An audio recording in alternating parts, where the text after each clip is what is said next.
అరే మొత్తవారి డిమార్ట్ సామాన్ చెప్తా రాసుకో. అది డీమార్ట్ సామాన్లు కాదే, ఇంట్లోకి కావాల్సిన సామాన్లు. 7 మందికి అన్న తల్లికి ఒక పిల్ల తల్లి అంటే తింక నేర్పిందట. చూసుకొని రాయ్. పంచ్ అంటే ఇలా ఉండాలో. చెప్పు. జీలకర్ర ఎంత? గింత గింత. గింత గంత అంటే ఇయ్యరు, ఎంత కావాలో అంత చెప్పు. ఓ షటాకేసుకో, ఓ షటాకేసుకో. ఎన్ని గ్రాములు కావాలో అన్ని గ్రాములు చెప్పు. ఓ 50 కిలోలు వేసుకో.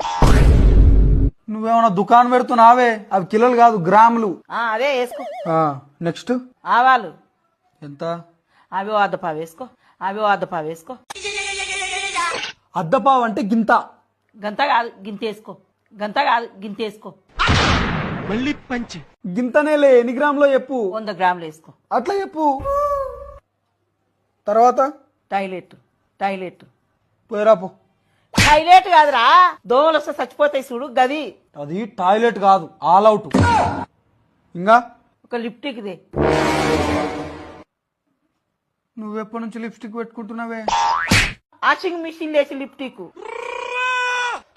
అది లిప్స్టిక్ కాదు, లిక్విడ్. నీకు ఇందాకనే చెప్పిన తింక నేర్పకని. నేనేం తిక్క నేర్పుతలే, నువ్వే నాకు తిక్కలు చెప్తున్నావు.